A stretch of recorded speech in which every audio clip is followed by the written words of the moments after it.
All right, so we are at a point when we are going to speak to one of our sponsors or have one of our sponsors speak to us. We were very fortunate to have Scotia sponsor this session today, and one of the representatives, Mrs. Judy Patrick, will come and speak to us for a few minutes, just about 10 minutes, to talk to us about some of the products that Scotia has that are particular to saving our lives and assisting with health promotion. But while she comes and sets up, I'd like to encourage us to look in our packages. Each of us has an evaluation form or an evaluation sheet in your package, and I'm encouraging us all to look at those and complete the evaluation package and submit it at the registration desk at the front where we came in before we leave today. So I'm encouraging us all, please do our evaluation sheets. I'm so confused right now. I don't know if it's morning or afternoon. It's mountain and it's hectic. Teachers are off because they, what again, Jesus? So they are, yes. So. Today, well, one of the first misconceptions that I'd like to talk to is the fact that I don't think I need a mic. You're hearing me, right? You're all hearing me? Yes. Right. Is that I'm a representative of Scotia. Well, really Scotia Group, but in particular Scotia Jamaica Life Insurance. So I find that when I go out, persons bombard me with all of the bank questions before we get to the insurance things. And really insurance is really the foundation on which we do all our billing. And I'm very happy to represent Scotia Insurance.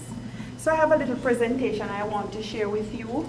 I don't know if we'll get it going, but in the meantime, I'd also like to share some brochures with you just to heighten your awareness of one of the very important products that we offer at Scotia. Most of you have a brochure that speaks about critical care, and that's what we want to talk about today in particular. You know, as the front of your brochure says, life can become critical in a heartbeat, and all the dreams and all the goals and everything that we are aspiring towards can come crashing down. Which is why I said that I'm proud to represent Scotia Insurance, because insurance is the foundation on which we really build. Without that proper foundation, everything in life can come crashing down. Now, if you look to the back of your brochure, you'll see some of the illnesses that are covered. And if you look inside, you'll notice that it also carries an accidental rider. Right? So, by the way, is my audience aspiring nurses, or they are full nurses already? Full nurses. So they are fully well aware, because one of the places I like to visit is the hospital, and I like to talk with the nurses. And when I visit, they tell me that the 3 major illnesses that they face over at the university hospital is cancer, stroke, and heart attack. Am I correct? Right. And so we find a lot of persons coming down with illnesses like these, critical illnesses, without any preparation. If we have financial preparation, we can take care of the illnesses that we face, the incidents, because life comes with its ups and downs. And in the down period, these accidents and critical illnesses can have a severe impact on our income. Right? Think about you being a breadwinner. Think about you having a car payment to make. Think about having a mortgage. Think about having a child. I'm not going to say children, a child. And that child is showing so much promise, and you're making all the preparations for this child for university and for a very bright future. But then comes an accident one day. Then comes a critical illness when you go to make a check at the doctor. How do you deal with that?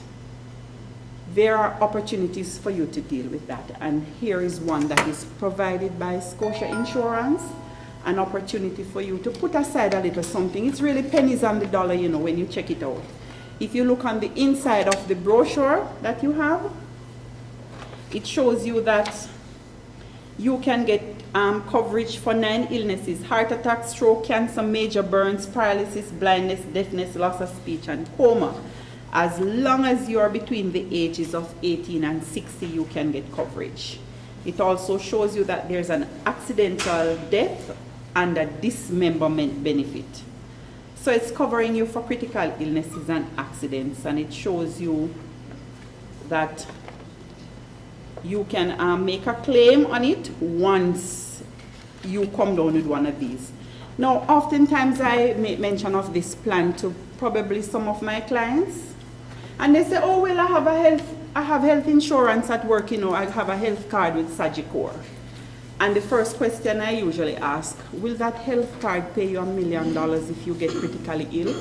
And then they stop to think. We can prepare that in the event you're diagnosed with something, you're coming to work one morning, you're going home, you have an accident. There is a shoulder you can lean on for $1 million, $2 million, $3 million. Think about it. You have a child to go to school, there's a car payment, there's a mortgage, and here you are lying down in a hospital bed.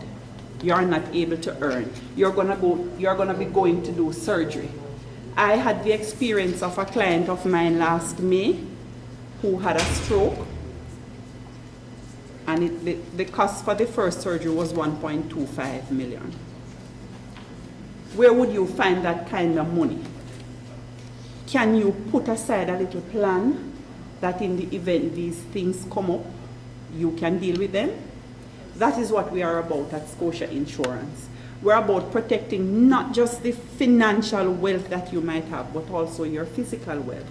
Because without that physical wealth, you're really sitting on eggshells. Anything can happen at any time. None of us know what will happen. And I can tell you the numerous experiences I've had. I had a young gentleman that I insured, and 11 days after I insured him, he was shot and killed. He had a 2-year-old daughter. So anything can happen at any time, ladies and gentlemen. Just 2 gentlemen, right? Mm-hmm. It makes good sense then for us to prepare for the things that life can throw at us.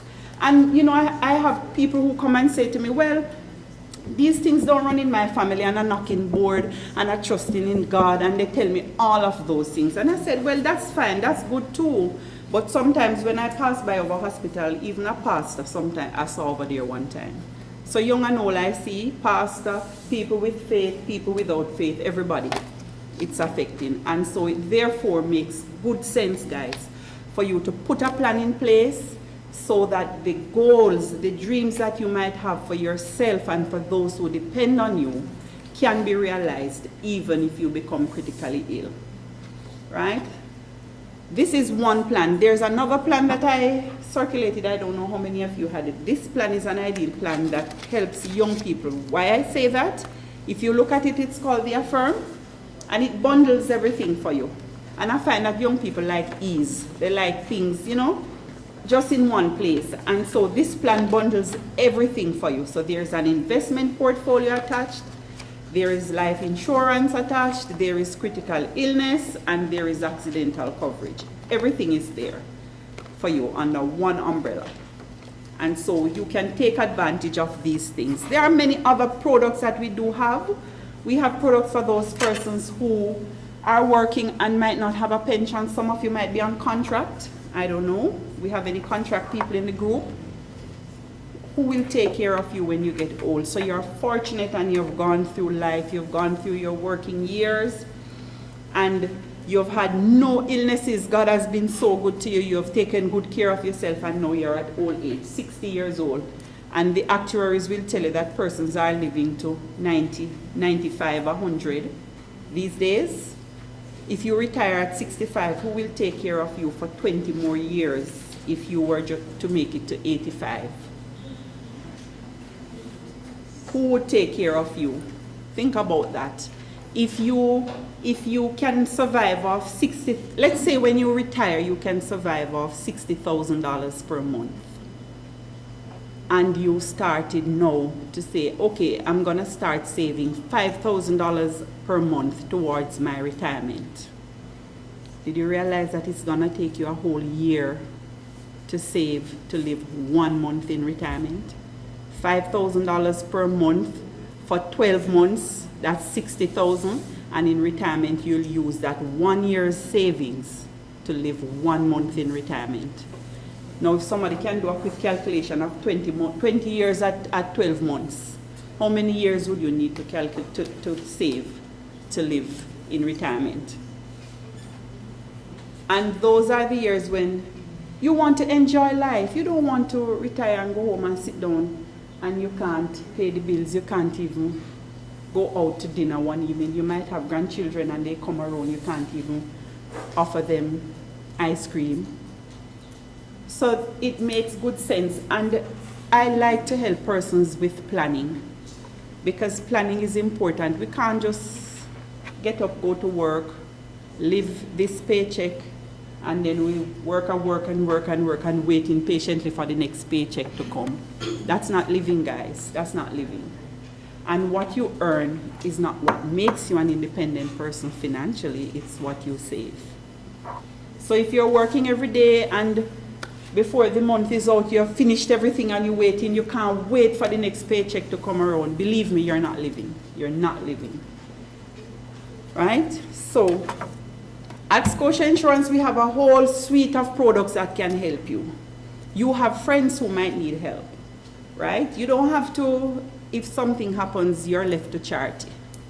You can prepare your own funding to take care of yourself. And if you do it in a timely fashion, it would be better off. Because sometimes I have persons coming into my office at 40, 45, in a literal state of panic, telling me that they don't have anything for retirement and they don't have this, and they just, a friend of theirs just was diagnosed with breast cancer, and they're wondering what we have. These are things you can put in place before something happens, because when something happens, no Sagicor, no Guardian Life, no Scotia Insurance is going to insure you. So you need to take advantage. They always say, make hay while the sun shines. Put the things in place, guys. We earn, budget your funds. I'm putting this aside for this, I'm putting this aside for that, I'm putting this aside for so and so. Do a budget and see how best you can facilitate some of these things. Because the road of life carries its ups and its downs. When you get in the down, you don't have to be a charity case. People don't have to start a GoFundMe account to help you. You can help yourself. And even if you can't help yourself to the full extent, at least if you have half a loaf, your friends might come to your help and might be able to help you with whatever additional. But imagine you need help and you don't have the first dollar and you're depending on somebody for everything. You know, that would make for good planning. That would make for good sense. And I just want to encourage you to think seriously about those things. Think about how you can put things in place so that you can benefit.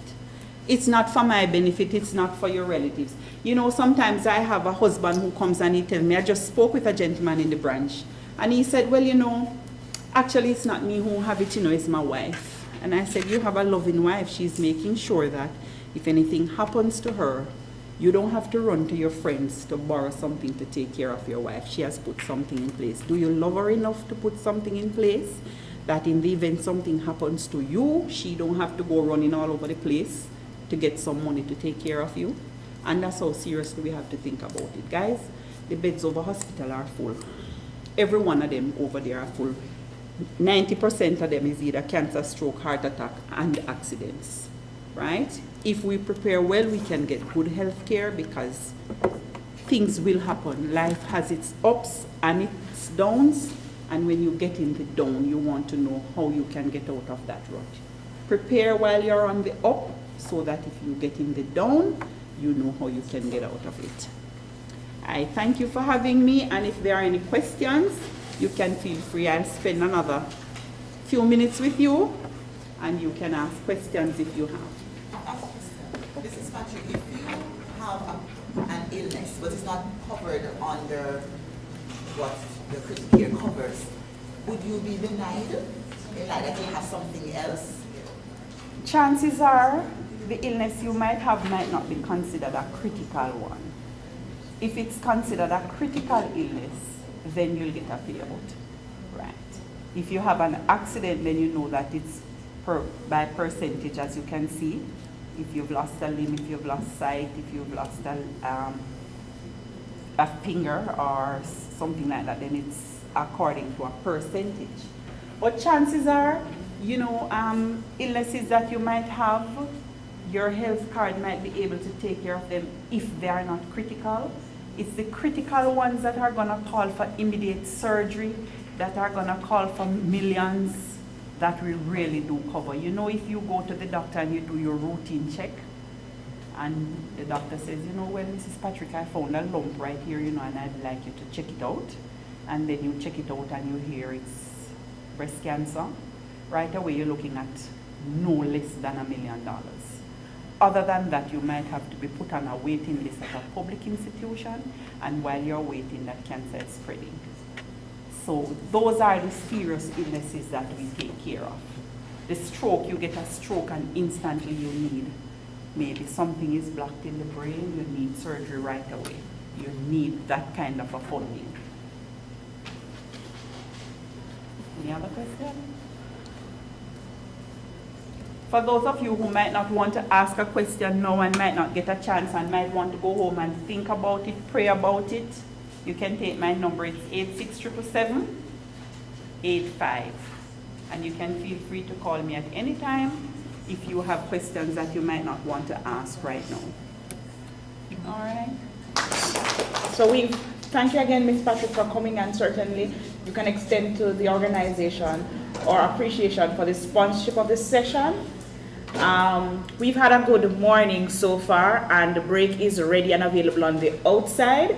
I want to implore you again to fill out your evaluation forms. It's absolutely important for the WHO Collaborating Center.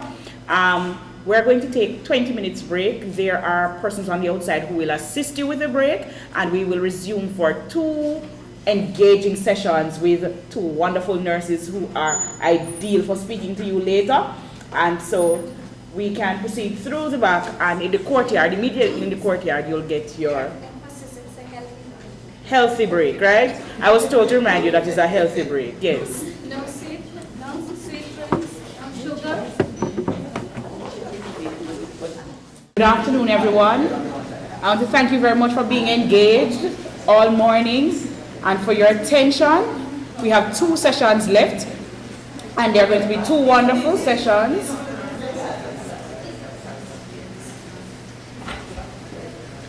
Right, so I'm saying afternoon again. Thank you very much for taking a short break. And after having refreshments that trend on the healthier side, we're going to have 2 wonderful sessions now. And we're going to hear from the perspective of nurses. And we're now going to learn the tools that we're going to use to assist in tobacco cessation. Right, Mrs. Barton Gooden? Now we're going to be tooled with the skills to assist with tobacco cessation. And the first of our 2 presenters today will be Mrs. Patsy Henry. She's a registered midwife, a nurse, and has worked for 27 years in healthcare. She's a past student of USON, and so we own her as well, right? And she's an active member of the Nursing Association of Jamaica, serving in various capacities, including as vice president, as secretary, as committee chair, and she was the Nurse of the Year in 2002. Yes. She's a member of the national boards and committees, and she currently serves as chairman of the Government Health Scheme Monitoring Committee, and she has been working as a member of the Jamaica Coalition of Tobacco Control. So she's particularly suited to provide this presentation this morning. Ladies and gentlemen, let us welcome Mrs. Patsy Henry. Good afternoon, colleagues. Thanks to the organizers for having me here this afternoon. And I promise not to keep you very long. We're going to look briefly at what the Nurses Association and what nursing in particular can do as it relates to the smoking epidemic. A lot of the information, or some of the information that I have, has already been discussed, so it's just familiarizing ourselves with what is happening in Jamaica. So we are going to, as nurses, we want to get in the ring and fight the tobacco epidemic. So we already heard that WHO Framework for Convention is the first treaty which was negotiated under the auspices of WHO. And it came about as a response to the globalization of the tobacco epidemic. The government of Jamaica, as you heard this morning, signed the Framework for Tobacco Control on September 24, 2003, but it was ratified and came into action in July 2005. And the Nurses Association, as you heard, were founding members, and we were a part of the signatory to that treaty. And fortunately or unfortunately, I was at the event when this treaty was being signed. So I have been working with the coalition and the fight against tobacco for all these years.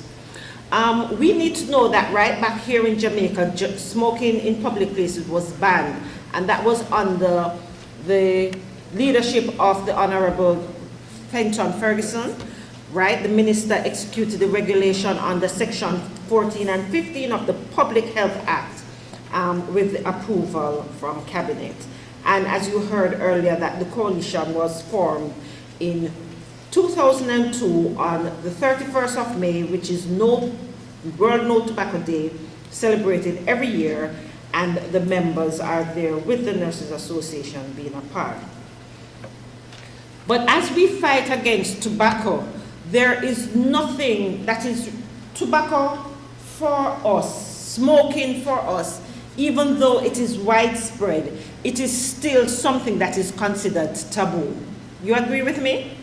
Not a lot of people will smoke, but they will not come out and say, I smoke.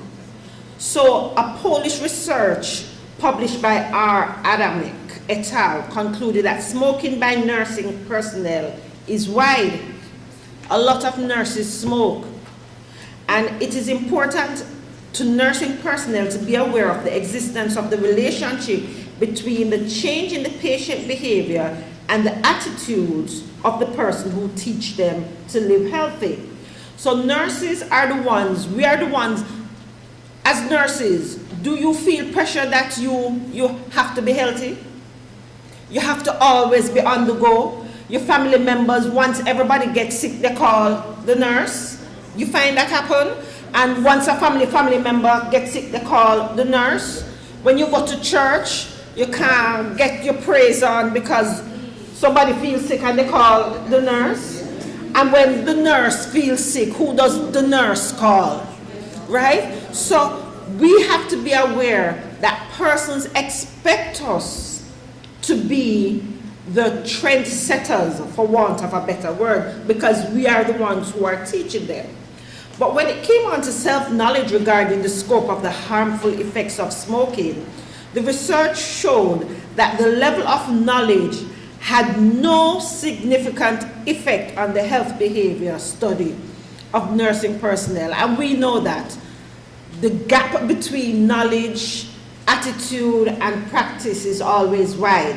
So we know that we're not supposed to drink the sugary drinks, but every day we have to drink a Pepsi, yes? So it's Lent. We're still in Lent? So I have not had a Pepsi since that day in, is when? February? The 3rd of February, thanks. So I'm praying and I'm asking you to cross your fingers and your toes, that at the end of Lent, I do not go back to my wicked ways, right? So our knowledge, our attitudes, and our practice are always variable. So there were 40% of the nurses, which were 74 in number, that were interviewed in this Polish study. They were smokers. So we know the adverse effects, don't it? We know what smoking can do. We teach them, but we say, do as I say, but not as I do. Huh? So the nurses, even although they knew the adverse effects, they were still smokers. The fight against tobacco continues with another study by D.R. Smith in 2006. This was done on nursing students of varying cultures.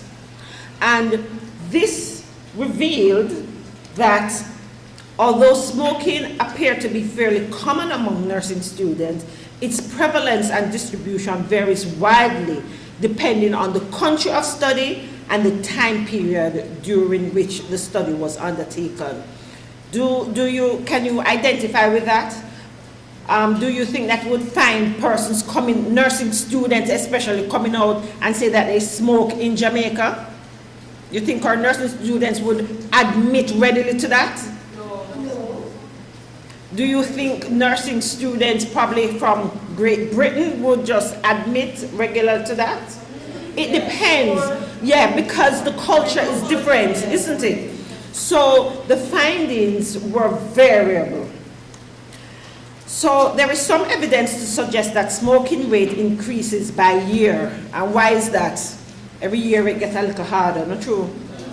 So year one, we come in and we're young and we're fresh and we're kind of going through all the, and then by year two, by 6 months you hear that if you don't buckle down, they're going to put you out. And by the end of year one, you're being pressured to, if you don't do the exam, if you don't pass the exam, you can't go through. By year two, you're going into the clinicals and everything. And we heard this morning and we looked at the study, it's a coping strategy, something that people use to cope.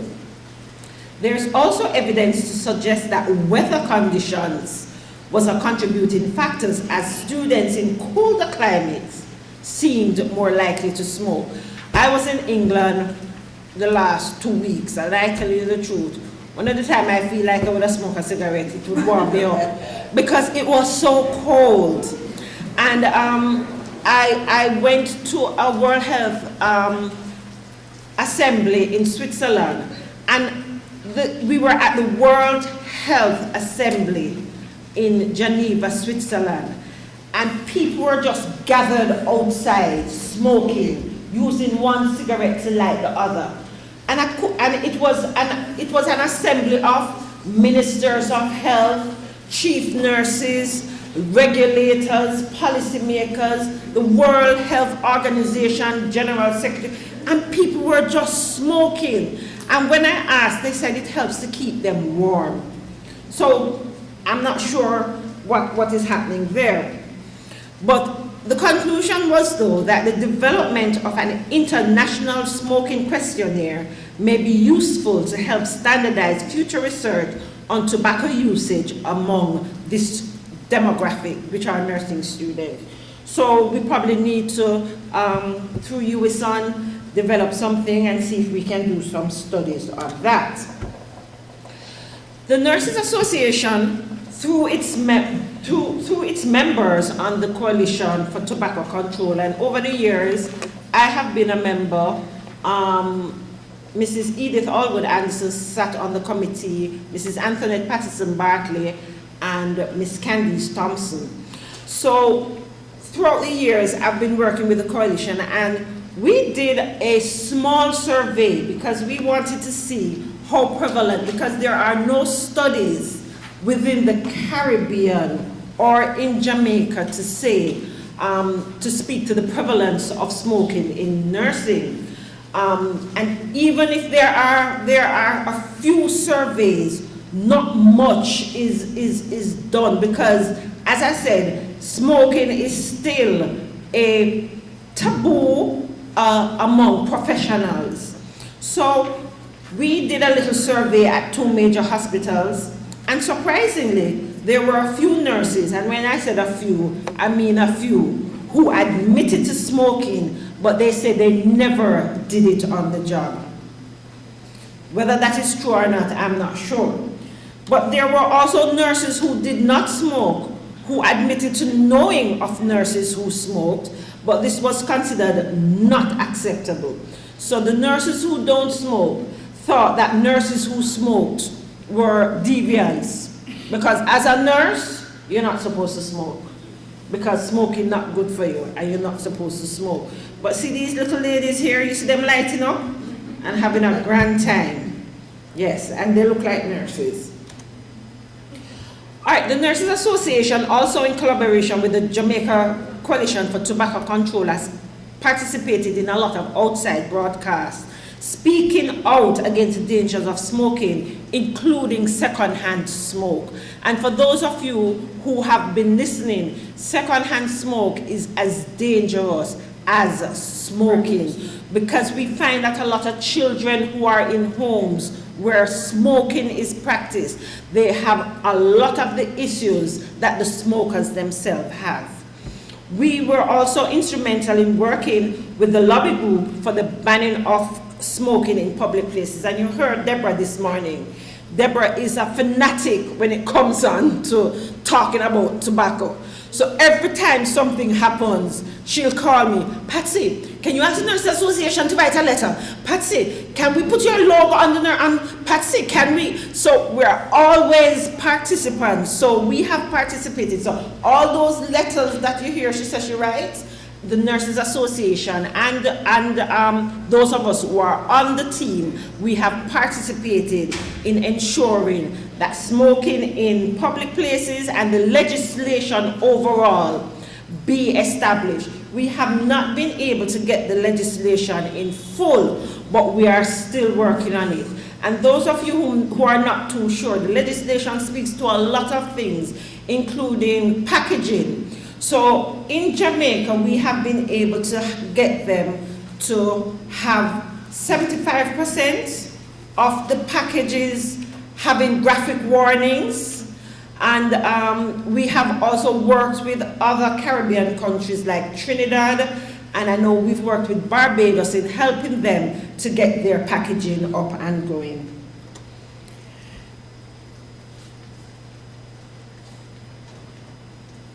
This thing stopped working. Okay.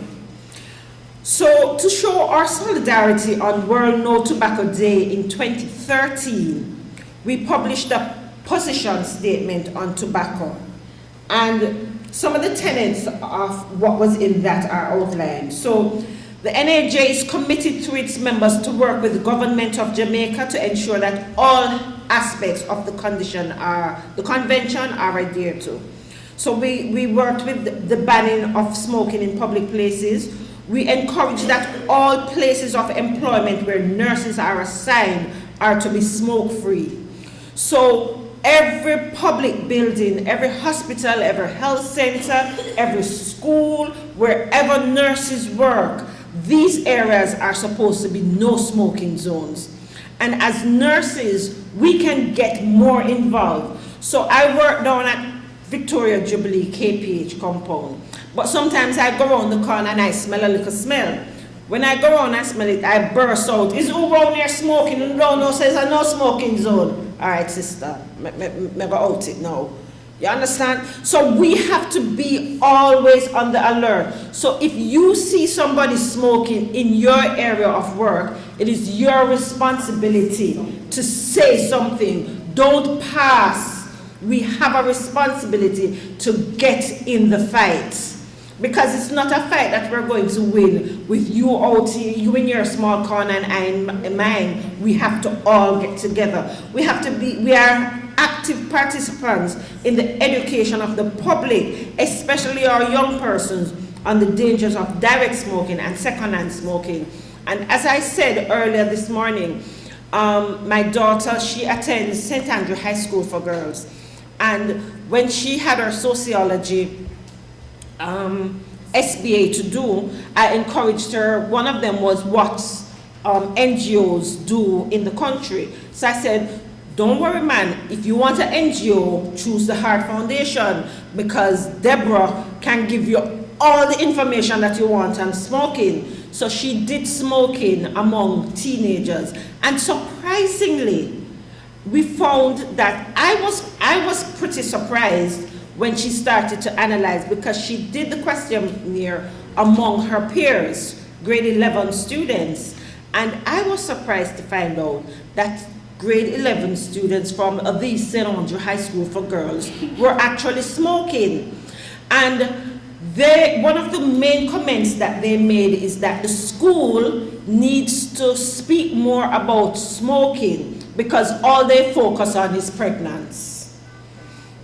All they focus on is pregnancy. So they encourage them and have career day is about no sex, not getting pregnant, but they don't speak to smoking at all. So we have to have the conversation going. We have to start it and keep it going. We have to develop partnerships with other international organizations, non-governmental organizations. So nurses, we are strategically placed to get these partnerships going, to protect persons from secondhand smoke. We have to advocate for full implementation of the framework. And as I said, only the part about banning smoking in public spaces, but as you heard Deborah this morning, even the advertisements. So if you are passing your school, because no advertisement is supposed to be near to or in close proximity to any school or education unit. And the other day, we had to write, because when you go to, what is that school out your place there, your intersection? Going to Spanish Town, right there? Ose Martin. Right at Ose Martin, there was a big Carrera sign. So as usual, Deborah, along with the group, we made a big stink, and because they were quarreling about counterfeit. So Carreras had something up, say, no counterfeit, the original is best or whatever. So we had to do our little thing and get it done. So if you are driving along and you see a commercial where it's not supposed to be, on the bus, close to a school, close to any public area, you need to say it, that we can all get in the fight. We need to support implementation of tobacco cessation programs for tobacco-free workplaces. The cessation programs are not really up and running because the medication is expensive, and it takes a lot of work and a lot of time for persons to actually do the cessation and to get the programs up and running. And once person, especially, we have a wide variety of cross-section of the public. So we have our men, we have our teenage boys, we have our mentally ill who are smoking. Some of them want to stop, but the programs are not in place to help them. And that is where we as nurses can come in. It is our hope at the Nurses Association that all nurses at all levels, will be active participants in the education of the public on the dangers of smoking. And this education should be intertwined in your everyday work, and it should be imparted at all contact. So you're in the clinic and somebody comes in. You don't just say, do you smoke? Yes. How many you smoke? 10 packs, all right? And when you report in social history, this patient smoked 10 packs per day. When they said 10 cigarettes per day, when they tell you that they smoke 10 per day, what do you do? What is the next question? What is your follow-up? Do you just write it down and that is the history? No. When somebody comes in and says, I live in a home where smoking is prevalent, what do? This person, write down this person is exposed, and then what? So that is where we are as nurses. We need to know the and then what. What else do we do? Do we continue to probe and to see how we can get intervention, what the programs we can put in place, how we can get these children to be in a smoke-free environment? It's not just to ask questions and then write it down. It's for us to move forward. That is what we are doing as we fight against this epidemic. The Nurses Association is also advocating that this subject be an integral part of the curricula for nursing students, right? So all nurses, so once you come into the world of work, you are equipped with the information. So you know that when I ask, do you smoke? And the answer is yes. It's not yes, full stop. It's yes. Next question. If your answer is yes, what? If your answer to question 1 is yes, move to question 2. If your answer to question 2 is yes, move to question 3. And then if we have to move to question 50, we're going to have to move to question 50. But we need to get the nursing council and everybody involved, the schools of nursing, to get our nursing students involved in the fight. So it's a fight that will start once you enter the working world, even before. So nurses, as integral members of the health team, we are present 24/7. We are aware of the ill effect and the negative outcomes of this habit to the individual, the family, the community, and the nation as a whole. So what do we do? It is with this in mind that we decry the act of smoking and stand willing to support the government and any civil group that calls for the banning of tobacco and its use not only in public spaces but totally. So we need to get in the fight. Thank you. Thank you very much, Mrs. Patsy Henry. After her, no, she doesn't get away that easily, right? I'm sure we have a lot of questions about what strategies have been put in place really to see the reduction in smoking. What we've seen is that the advertisements, we've heard practical examples of how advertisements have been, and billboards have come down from the efforts of the coalition. But what other strategies? One of my particular questions is whether we've considered a post-basic course on probably instituting tobacco cessation resource nurses, similar to how we have diabetes resource nurses. Have we considered that as an option so that inside our secondary healthcare settings there are resource persons who can tackle and combat the issues, particularly since tobacco smoking is the persons are addicted, and they need systematic ways of reducing tobacco smoking. Well, I do know that at one of our education sessions, we were trying to get information on how persons can be trained as cessation nurses.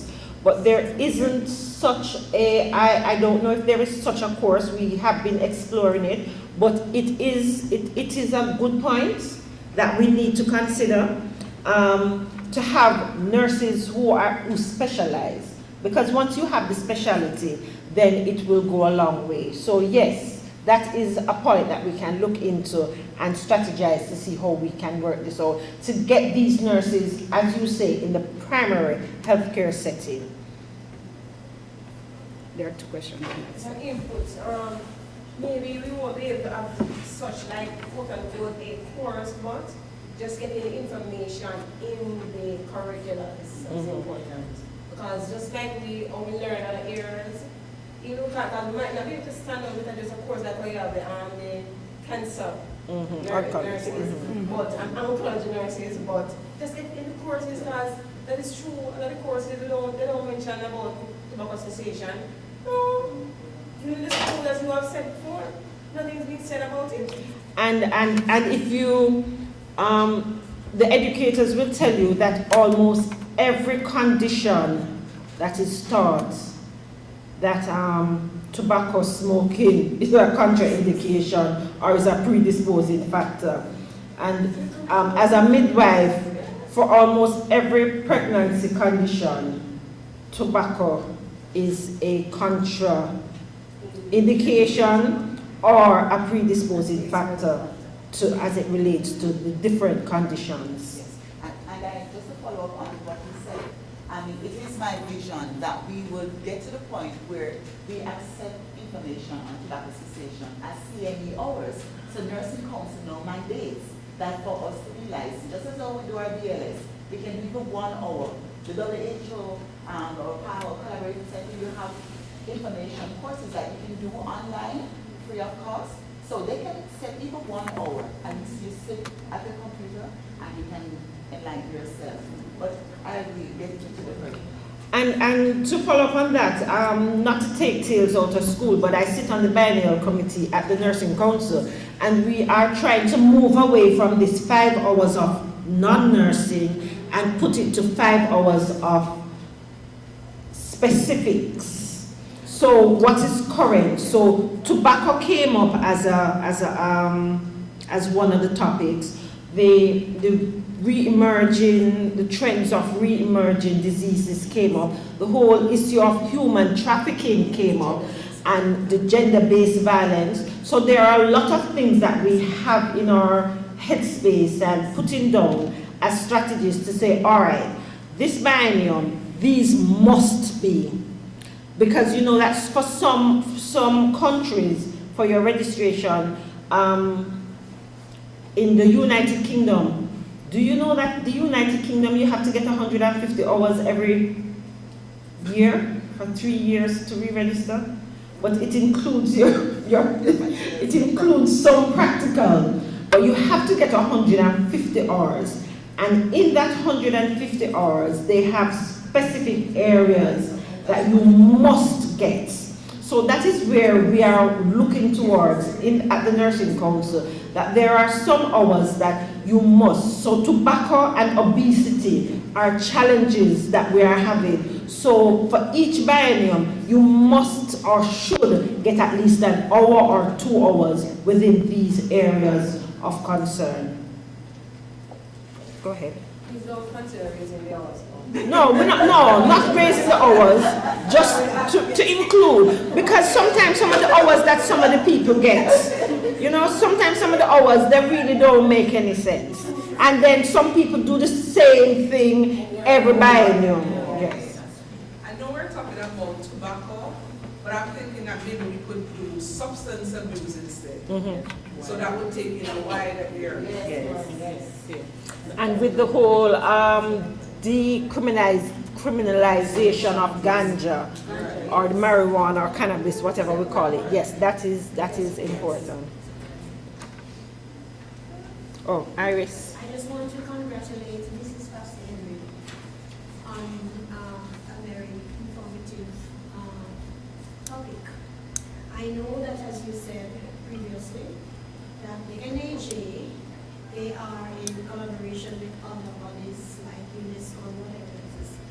But I am asking if the Nurses Association could speak with the authorities, the health authorities, along with the Ministry of Health, so that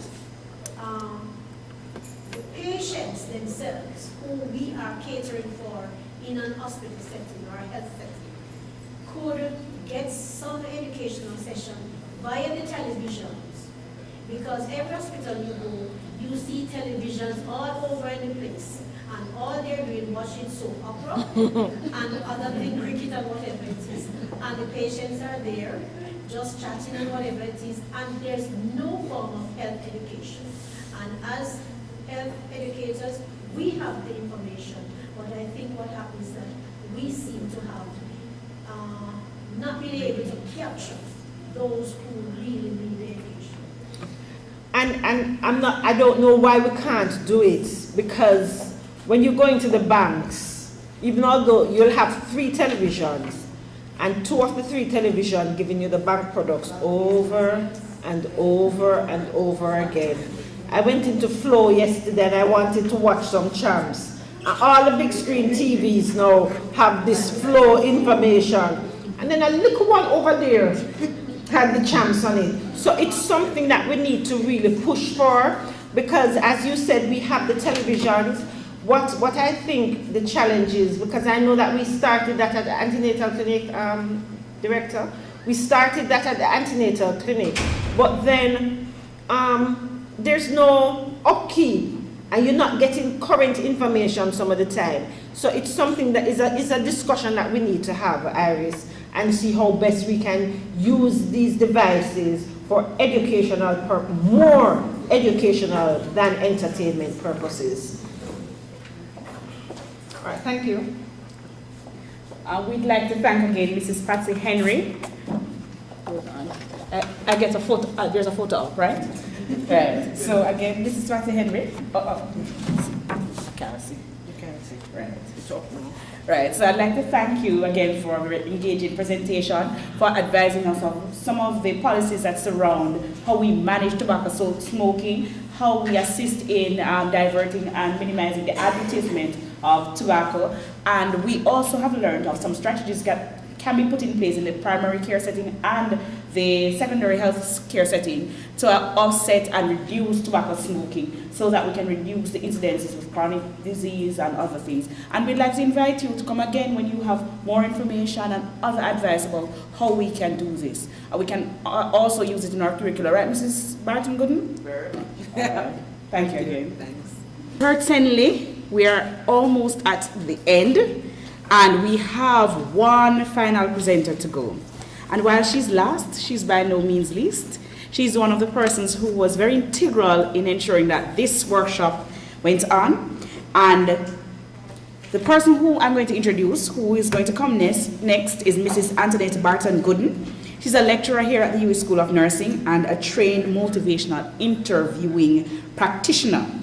This skill set is used to assist in behavior change towards health and well-being. As a researcher, she has conducted several impactful studies that are published in peer-reviewed international and local professional journals. She's a sought-after speaker at both local and international conferences, and she conducts workshops on motivational interviewing.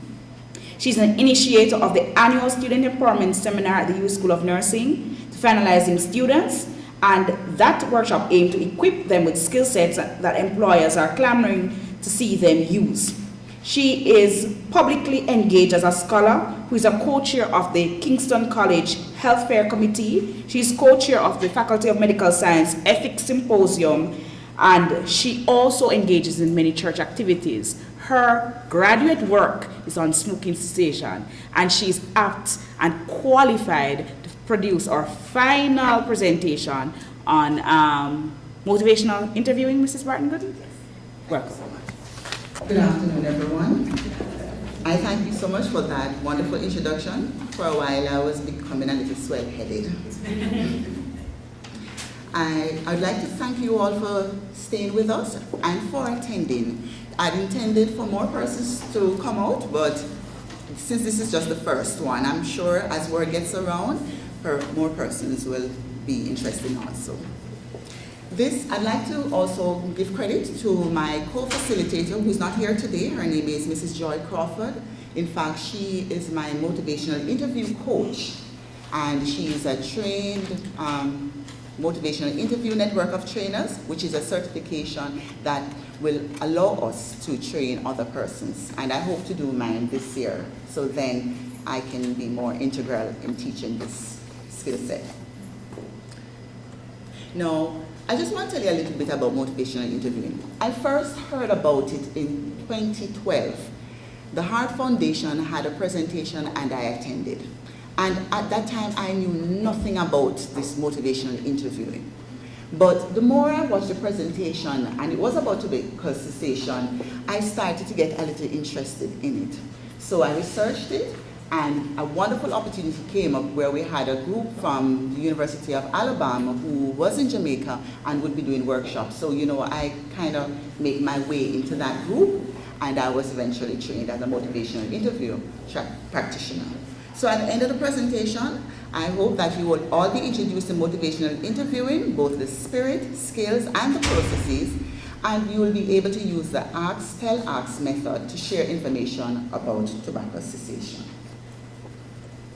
And these are my objectives. So we'll define motivational interviewing, identify the uses, list the stages of change, list some of the elements of the spirit and the skills of motivational interviewing, describe what is the spirit of MI, and use the ask, tell, ask. And I must tell you, it is really a skill set that is very applicable to almost any behavior change condition. So even though I may focus a lot today on tobacco cessation, it can be used in any area of work, even within your own relationships.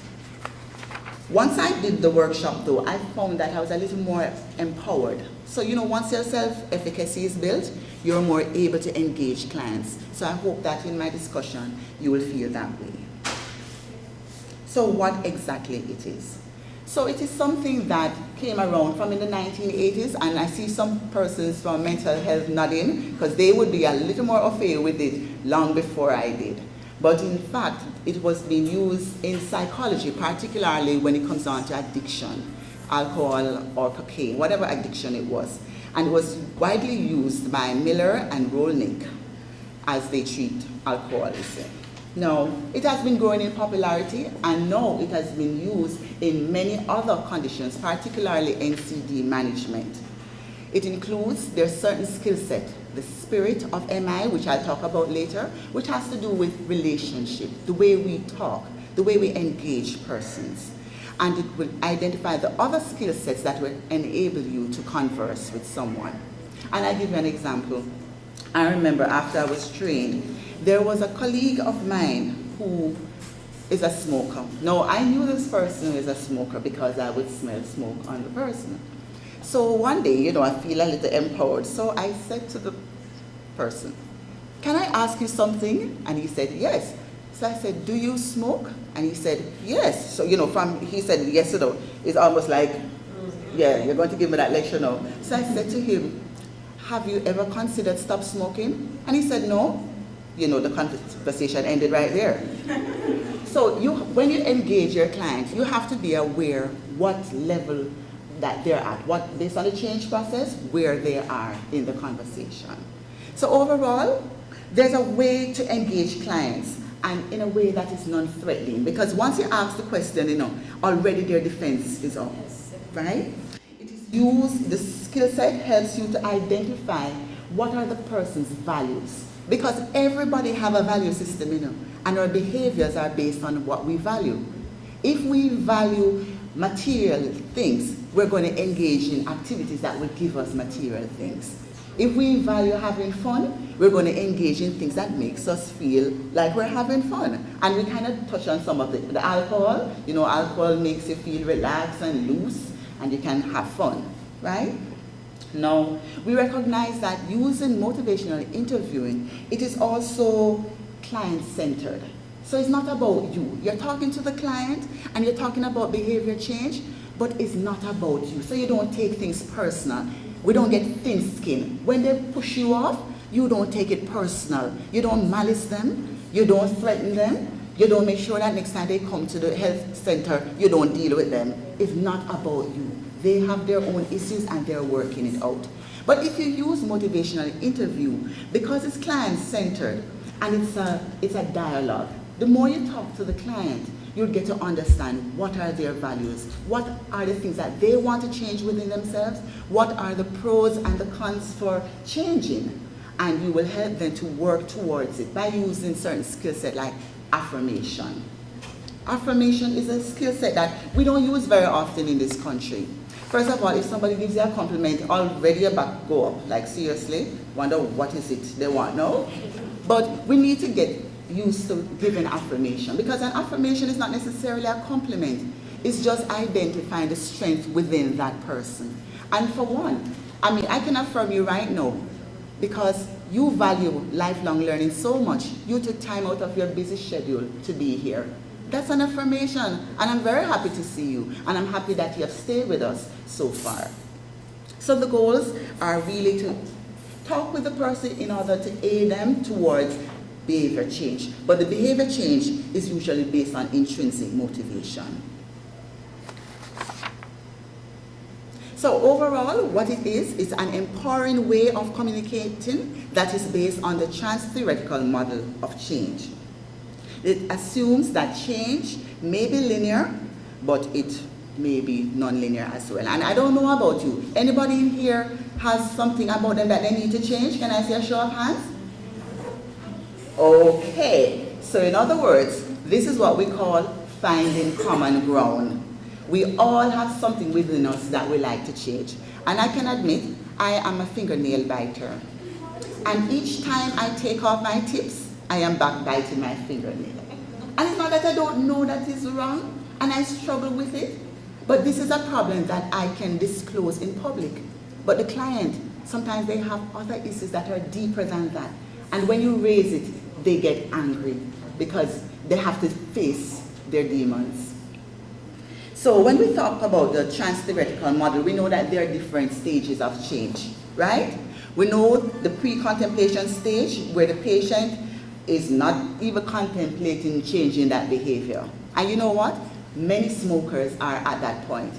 We enjoy smoking. It is fun. In fact, when I'm smoking, I'm with a group of persons who love smoking. We smoke and we talk about all sorts of things. In fact, it relaxes me. I smoke before I go home to the wife, because you saw when they presented how in the first person smoking was less, right? So it looked like they were smoking before they go home. Right. So that person, if you engage them about smoking, they are not even up for conversation. And that was what happened when I engaged the young man. He just let me straight up know that, no, he's never thought of it. So I ended the conversation.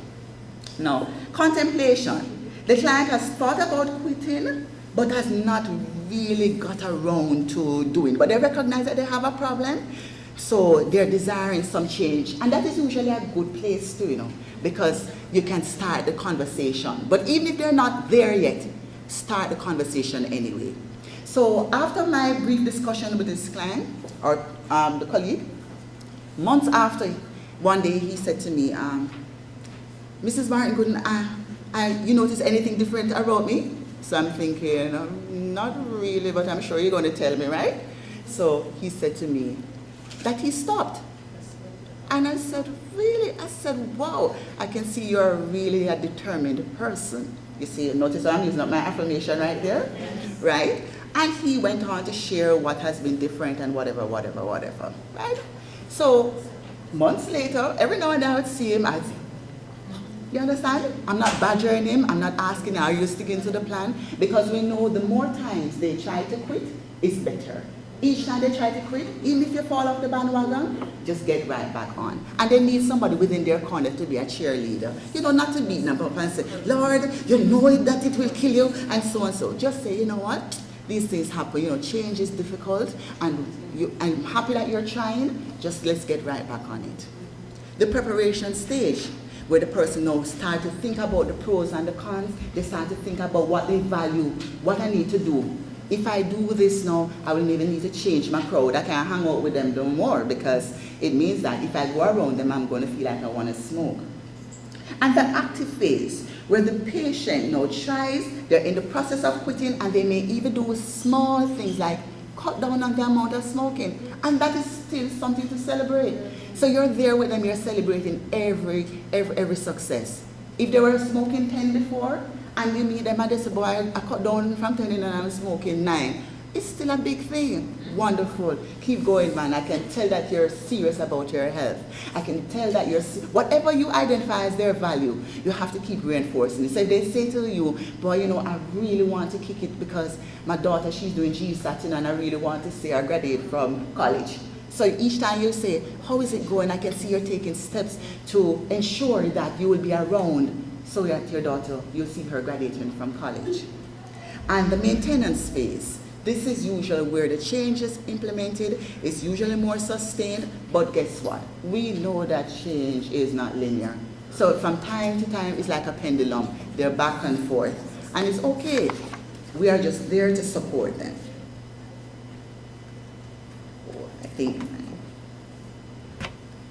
Okay. So why motivational interviewing? And these were all the persons that I had invited. Some are here, and I'm thank you for that. But why should we use motivational interviewing? The thing is that there has been legislative change in Jamaica, which we know, and it's geared towards controlling tobacco use. But the problem remains huge. We know that tobacco is addictive and that patients are having difficulty quitting on their own. Now, one major area that Mrs. Henry also identified that we need to strengthen how we help them to quit. She identified that the drugs are expensive, but guess what? The use of motivational interview is a skill set that can be taught to persons with or without medical training, and it is a skill set that can be used seamlessly. So it's no added cost to anyone. Right? We know the drugs are important, and in fact the ministry, they're not doing too badly because they do have a policy. The problem is just that the policy is not being disseminated and integrated into care. So again, we have a role to play when it comes on to advocacy, because this is an issue of social justice. It is really morally wrong that we say that we're banning smoking in public spaces, but we're not helping persons to quit.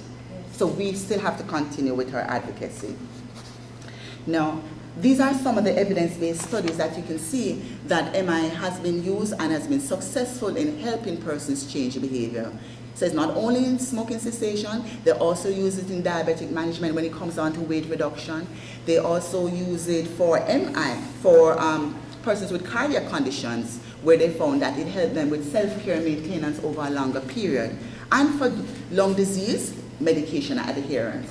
They use it extensively also in HIV management when it comes on to ART adherence extensively. So it's a skill set that can be used, can be taught, and it doesn't cost much. So this was a systematic review, and the thing about systematic review is that it collects data from a large number of studies. And it's not just a systematic review, they also did a meta-analysis which does further. It looks at the effect of an intervention and gives it a rating. And what it shows is that it is effective. So it is something that we should all be utilizing more. But how are we going to do that when we don't really have the know-how? And this is what I'm just trying to introduce so that we will get on board. So, what is MI? So it's a collaborative, goal-oriented conversational style for strengthening the person's intrinsic motivation for change. So you have to find out what exactly is important to that person and tap into it so that it would enable them to change their behavior. And as you can see, the two components we talk a lot about is the spirit of MI, which is the relational. Because a lot of the things starts from our relationship with our clients, right? And the other component would be the skill set. But most important is the relational, because it's how you engage your client. We know that most of our clients are having chronic non-communicable diseases, so they're going to be repeat customers. Because these conditions, many of them do not have a very high fatality rate. So in other words, it has a very long lifespan while the chronic complications are coming on. So you're going to see them over and over. It is important that the spirit of MI, because it's a relationship type of conversation, we use it in our daily practice. And what the spirit consists of, we talk about the PACE, and we will deal with it further on, but the PACE is just an acronym for partnership, autonomy, compassion, and evocation. While the skills, we talk about the ORs, which is open-ended questions, affirmation, reflection, and summaries. And we'll go further in that. So there are strengths to use in MI, and I think I spoke on some of them, so I'm not going to stress too much. It's supported by research, and even a non-specialist can be taught to do it. And it also promotes lifelong change, because you find out what is the person's motivation for behavior change. So it's intrinsically driven for that client. Change is more sustained if it is intrinsic. So the dialogue, and you notice I keep talking about dialogue. The thing about dialogue is that it allows you to understand the person's perspectives. Many times, because we think it's all about us, we feel bad if it don't go as planned. But it's not about you. When you talk to the client, now you kind of understand their real challenges, and you kind of see things differently. For example, persons may come in late, and sometimes you're so upset, they come to clinic and they come after registration time. But we never ever think of the many challenges that persons endure just to get to their appointment. Very much. They're trying to get a bus or trying to get a taxi. Sometimes they don't have no money. They have to borrow the money from the neighbor. Sometimes they don't get back the money. So robbing from Peter to pay Paul. They might go hide that neighbor now, because that neighbor lended the money that should have go to the picnic for school tomorrow. You understand? So when they come to see us, because of our conversational and our empathy in our conversation, it makes them want to come to the visit. You notice sometimes you say, oh, they abscond and they're not coming to their visit, they're non-adherent, but we don't think about all the other challenges. But if you utilize the spirit of MI, you kind of get a better appreciation of what is happening in the person's life. You get to recognize that change is difficult and persons are ambivalent towards change. Isn't that so? Okay, I can tell you that much. Now, you might have heard it said before that the only person who truly welcomes a change is a baby with a full diaper. And it's true, because they cry until you change them, then they stop crying. So it's very important. And let me tell you something which I learned recently. Every problem was once a solution. Can you imagine? Think about it. You're stressed. And you're stressed out and your friend said, why anytime you stress me, just smoke one cigarette, you know. So the cigarette now becomes the solution, right? But down the road, that solution now becomes a problem. And when I thought about it, I said that is so right, because on my fingernail biting, I thought I was stressed. Maybe we could have started from common entrance. Not true.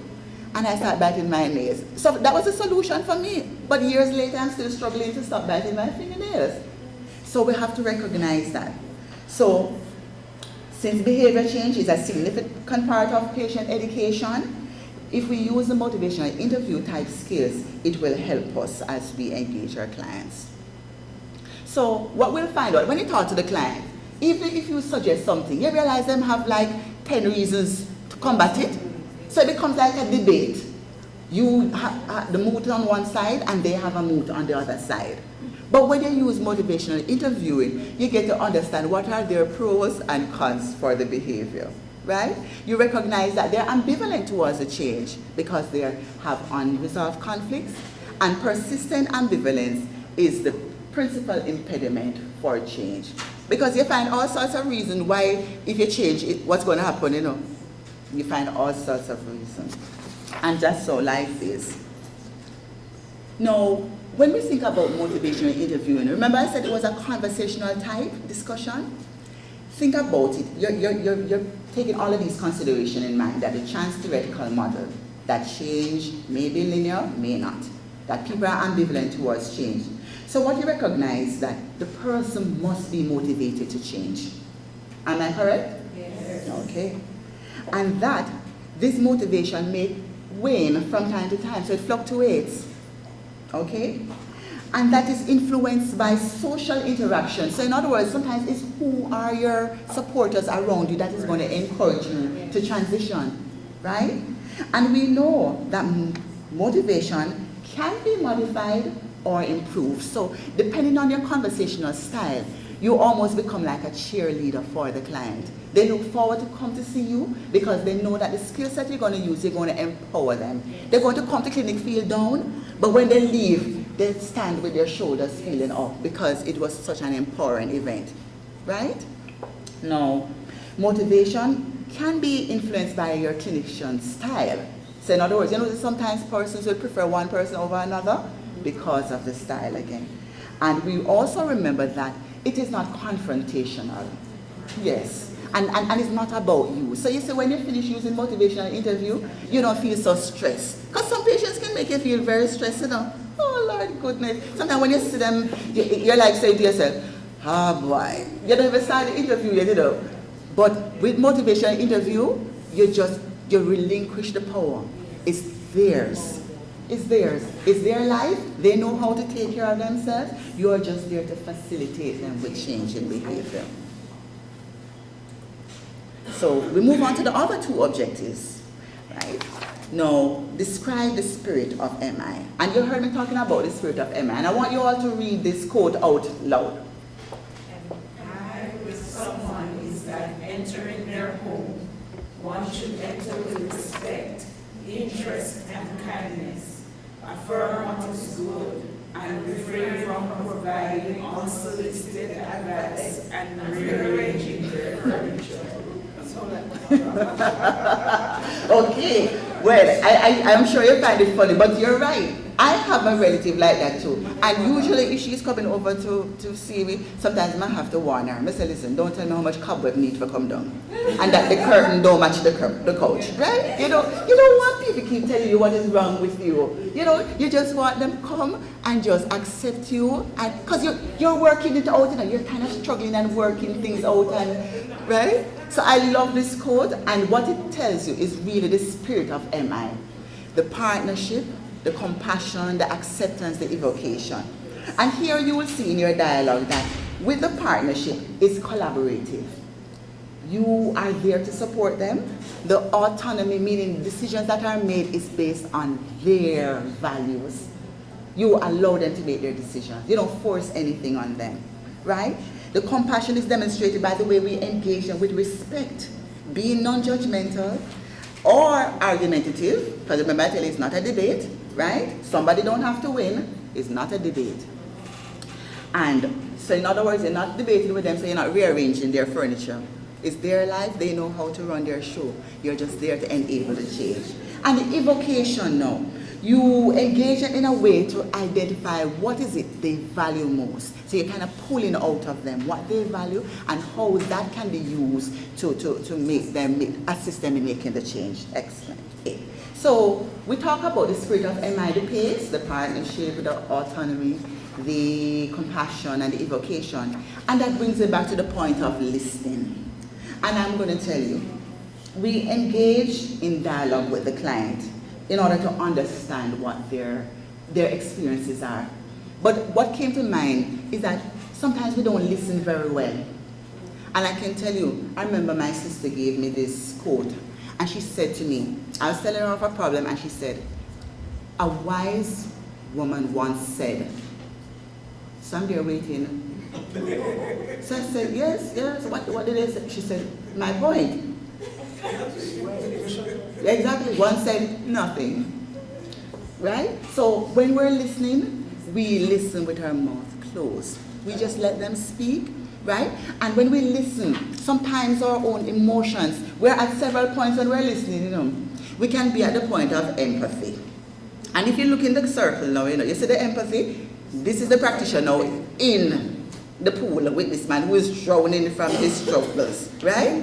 Now, if you're in there struggling, some person ever tell you some story and boy, you're so broken and almost crying with them.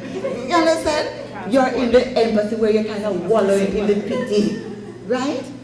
But then, that's the sympathy. Look at the person who is in the empathy now. That person has a better stance. The gate is wider, 1 foot in, 1 foot out. And the thing about empathy is not just putting yourself in the person's shoes, but you're in a position to help them. Or you can be at the apathy. You see the apathy now? Mm-hmm. Some persons ever come to you and they're talking to you and you're like, mm-hmm. Yes, I've heard this like 10 million times. We don't want to be at that point.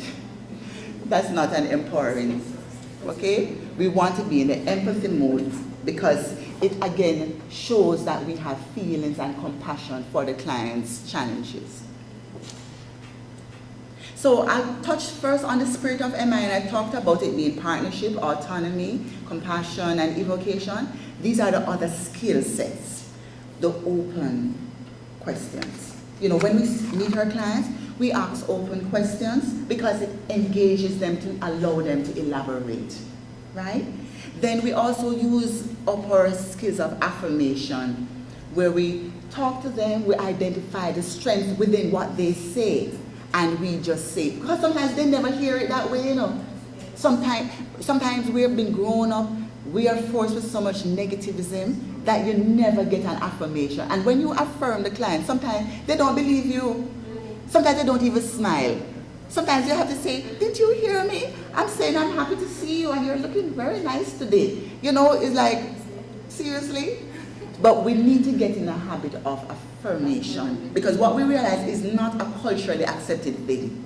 When I did my training in MI, that was what the external persons, and they were from University of Alabama, they identified that throughout our 6 months of coaching, they never found us being affirming much of each other during our conversation. So it's something I had to consciously unlearn. I had to consciously unlearn and try to affirm people. Right? And we need it. Times are hard, not true? Yes, and a little affirmation sometimes brightens your day. We use reflection where it's basically like you're asked, you're clarifying what the person says. So you repeat some of what they say in order to clarify what they say, but also to open the discussion. So what I'm hearing you saying is that you were late this morning because you had challenges with transportation. However, this session was important to you, so despite that, you came. Better late than never. Okay? So right away, I use a reflection so the client hear what they said. Sometimes if you might be a bit off key, they might say, no, that's not what I said. What I was saying. But then they say something else and you can now clarify and say, oh, now I understand. So you're saying so and so. So these skills help you, and like what we do with oars, you use it to navigate through the waters. We use our oars to navigate the discussion. And then we have our summaries. Our summaries help us to give us a collection of key themes that came out of this discussion. Again, so the client hears what we just discussed, but then they now get to appreciate now, okay, I said all of this, you can ask another question. So what do you want to discuss? Or where do you want to go now? So you kind of open up the conversation again to begin another dialogue. And these are also just skills within MI. So while you're using your oars, you're organizing your conversation in all of these. You're engaging them. That's why you use your open-ended questions, right? When you use your affirmation and you use your reflection, you're helping to focus them. Let them identify what were the things I just said. They can widen the discussion. So tell me, why is it you want to do this? To get an understanding of what are their values, so the evoking comes out. What is it they value? What will make me change? And then you can move them to a point of what we call change talk, where we'll be planning. So what next? How do you plan to do this? How do you plan to do this? You're getting them to focus, but the change must be theirs. So they are going to plan when they want it to change. And the sad thing is that, sometimes at the end, a decision hasn't been made. But that's okay, because it's not about you. Once you start the dialogue, it's good. Because you have left them with something that they're going home and they're processing. So this comes to the point that you use what we call the ask, tell, ask. And this is a very simple strategy. The thing about the ask, tell, ask, again, it uses the spirit of MI. Anybody remember what the spirit contains? The P, partnership. The A, autonomy. The C, compassion. And the E, evocation. So you're using the spirit of MI. So when you say to the client, can I share some information with you? They can say yes or no. So right away, that is still autonomy. Because sometimes that is not what they want to hear about. And it's okay. Because sometimes we think we know what they should be taught. But that's not important to them at that time. Then they're going to tell you, no, I would prefer you tell me something about this, because that is what is important on my agenda. I don't know if you're like me, but let me tell you, this is sometimes when I go to conference, I just can't wait to hear the end of the presentation, Once I read the abstract and I hear what is the aim and objective, I want to hear straight to the finding. So all of what they're talking about, the literature review and me past that long time, I just want to hear the end. What did you find? So same thing with the client. You're talking, and you want to teach them about what you want to teach them about. They don't want to hear that. So you ask them, can I share some information about X, Y, Z? It doesn't say yes or no. Autonomy, it shows respect. I ask your permission, and I will just teach you what I want to teach you. So you tell them, once they consent, you tell them what is it you want to tell them, right? And many times you start off by recognizing that there are challenges. Many people have these challenges. You are not alone. The literature says that so and so and so. You tell them the information, guide them to where you need to guide them, and then you go back to the final ask. So now that you have explained so and so, what do you understand? Because sometimes, you're talking a lot of stuff, but then stop when you said the first point, So all of what you said they never heard. But then they point out something from the initial part. You can go back to that. Okay, thanks for telling me. I will go over this information, or can I share some more? But again, you're always doing it using the spirit, respect. So let's get to tobacco cessation. Now, we had spoken about the nurses being more engaged. You started the conversation, but this is just a simple way that we can engage our client. And I must tell you that we are not doing badly, as Mrs. Henry said, with the asking. We do ask clients if they smoke. And sometimes we do assess how much they smoke. But that is where we sometimes end. And we can't be blamed, because I must tell you, there was a study that was done in 2016 by Williams and Barton Goodney. It was a grad student. She looked at registered nurses' implementation of tobacco cessation in their practice. And she interviewed, it was a questionnaire, nurses at the two specialist hospitals. And they all accepted that they were doing tobacco cessation interventions. They were all talking to patients, but there was a drawback. They identified that they didn't have the skill set, so it affected their self-efficacy. And if you don't have that level of self-efficacy, you're not going to engage your clients. So the 4 protocols, or the 4 A's: ask, advise, assist, arrange. It is recommended for brief duration. So in other words, persons may say, oh, I don't engage the client because I don't have that time and the clinics are too busy, but you can do just the 4 A's in a 1 to 3 minute session. While the longer portion, they talk about the 5 A's: ask, advise, assess, assist, and arrange. Now, I'll just touch briefly on these. So you ask, and we have been doing that. We ask every client if they use tobacco. Do you smoke? Many times we don't assess secondhand smoke though. And with the newer products that are online, we're not talking to them about the vaping, the e-cigarettes. And those are very popular. I went out recently to a public engagement, and this guy, he was vaping, and I never know the vape had so much smoke. It was like a puff like this. And I was like, my goodness, what is that he's smoking? So I'm there looking at him, and I realized he was vaping. And I guess he felt comfortable because most of us didn't know what it was. But he was still vaping in public spaces, and we haven't addressed that as yet. Have you used any form of tobacco in the last 6 months? We document it. We advise the client that every tobacco user, we advise them that it's important for them to quit because of the health implication, and not just health.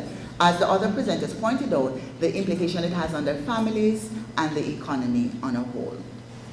Have you thought about quitting? Because sometimes you just have to ask the question. Give them room to think about as they're leaving the institution. Now, the assist is where we're not so good at, and I'm sure with Mrs. Henry's interaction with the nursing council and with the ministry, I'm sure we will change that in the near future. You provide information about self-help, and the National Council of Drug Abuse, they do have information. They have a quit hotline, and there are drugs available. I find that the doctors are not using it, but I can see the challenge too, because many persons don't have health insurance. Only 20% of our population have health insurance.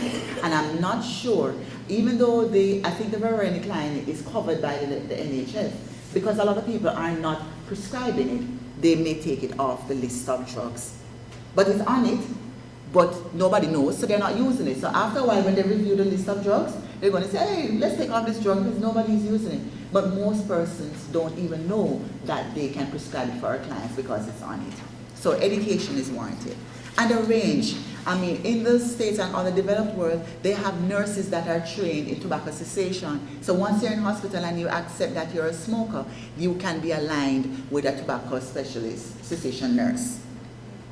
The 5, the advise, ask, advise, assess, assist, and arrange. And again, it's not very difficult to implement. Our challenge is that we should make sure that we are giving people the information where they can get help. So we need to take it further, not just ask, not just advise, not just assess, but we assist them. And we also can arrange by giving them the contact, or you can even call yourself and set up an appointment if you can. So, some of our final thoughts about MI is that it's client-centered. It uses a non-judgmental tone and attitude that helps to identify what are the person's inherent reasons for change, the pros and the cons. It is also, we should dismantle the assumption that we have failed, and I think this comes in very heavy. Dismantle the assumption that we have failed if the client doesn't make a decision towards change at that visit. Because we know that change is difficult, but once you start the conversation, it's a good thing. And we can use the ask, tell, ask, just to share information about tobacco cessation and other behavior change. Remind yourself that even if a client doesn't choose to change, the intervention is not a failure. Any discussion or talk about change is planting a seed. Start planting today. Thank you. So we started with learning about the epidemiology and number of people who has it, the spread of tobacco use in the country.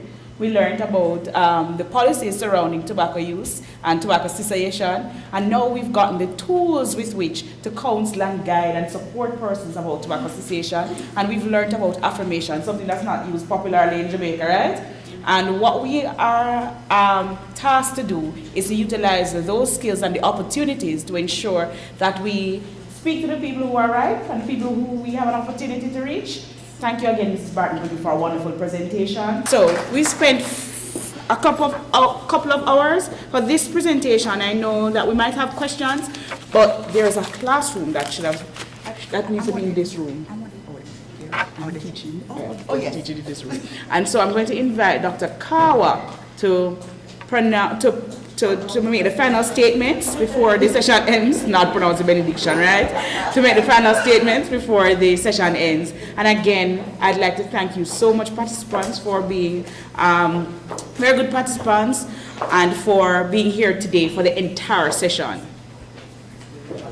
Thank you so much, Mrs. Wright Mary, for remembering me. Okay, colleagues, I think we have had a very productive day.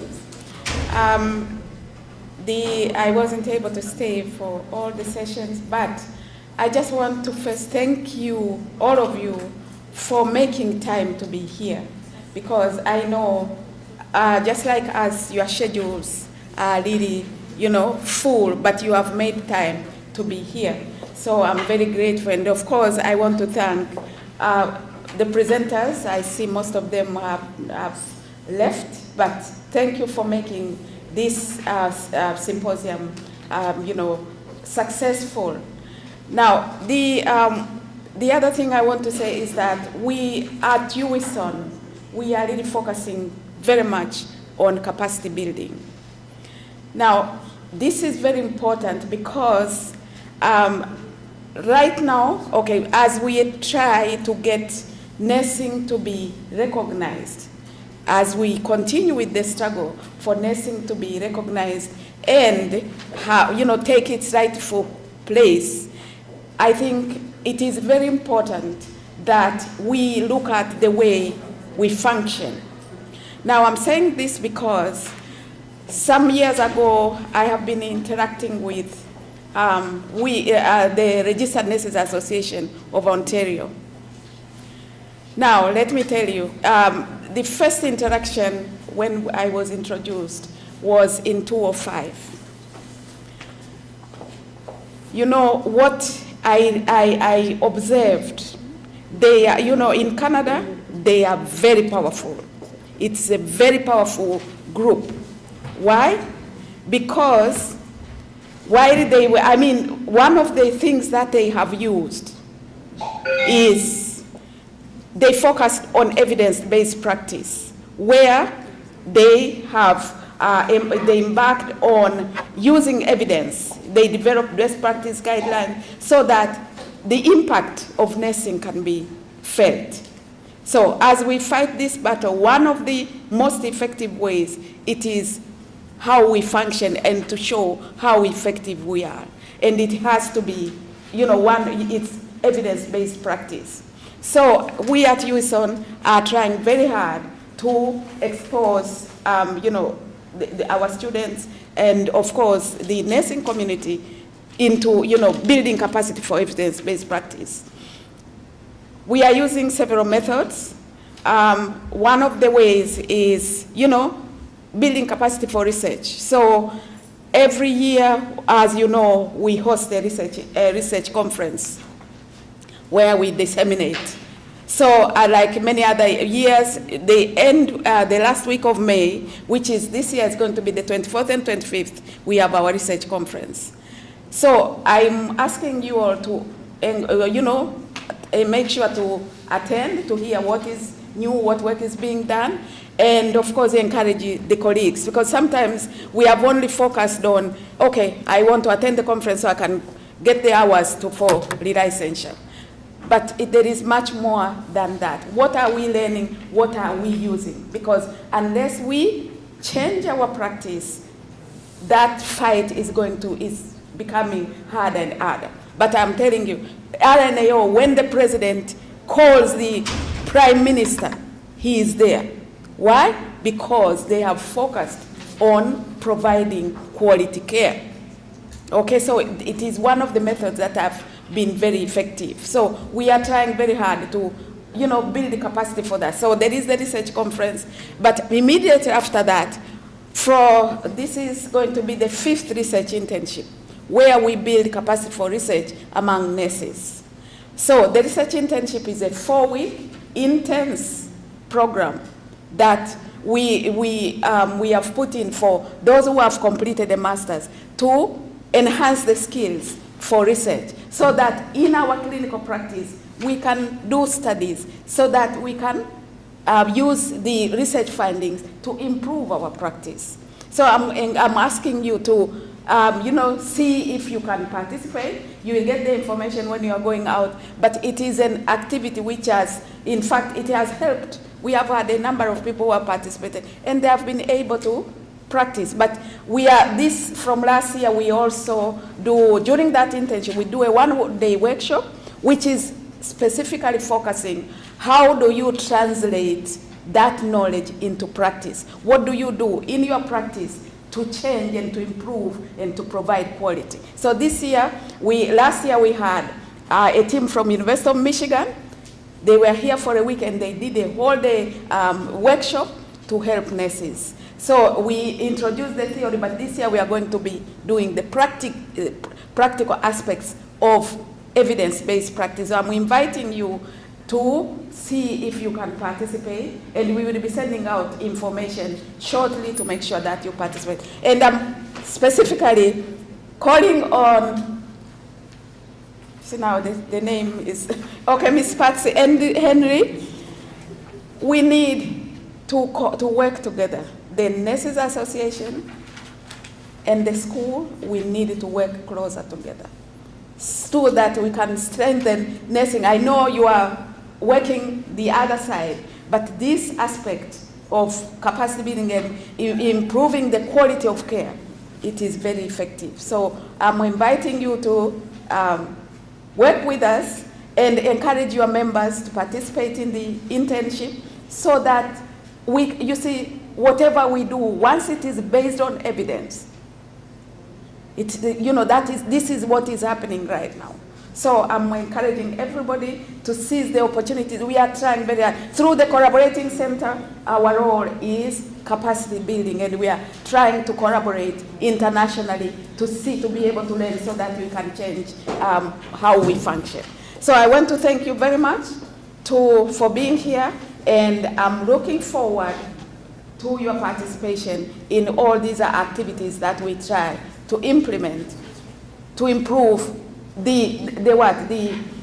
what nursing is and how we function. Because, as I say, in other jurisdictions, that's the way they have used to be able to show how important nursing is. So thank you so much. And of course, I want to thank Mrs. Barton-Gooden. Oh, they have. Oh, okay. So I want to thank Mrs. Barton-Gooden for organizing this. And as you can see, it's a collaboration of many other, organizations. We want to thank our sponsors. The Heart Foundation participated in the presentation, and they are out there, giving us much information. Scotia for sponsoring the event. So, and of course, we have Miss Rajesh from UTech, who is working with us. Collaboration is what is going to carry us forward. So we are working really hard to involve everybody. So we are asking you to work with us so that we can improve the image of nursing, because that is what we have to do.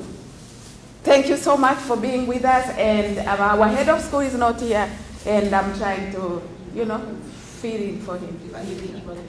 So in your folder you have an evaluation form, if you can fill it in, so that we can see how we can, what else we can do to improve. And then I think on the table as you go out, you will get your certificates and some of the other information for the activities that are going to be taking place.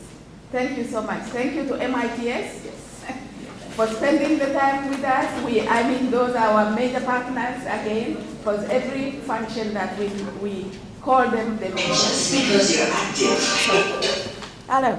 Okay. No, it's your video. It's a part of the video. It's one of the videos that is for the program. So thank you so much and have a good day. Thank you.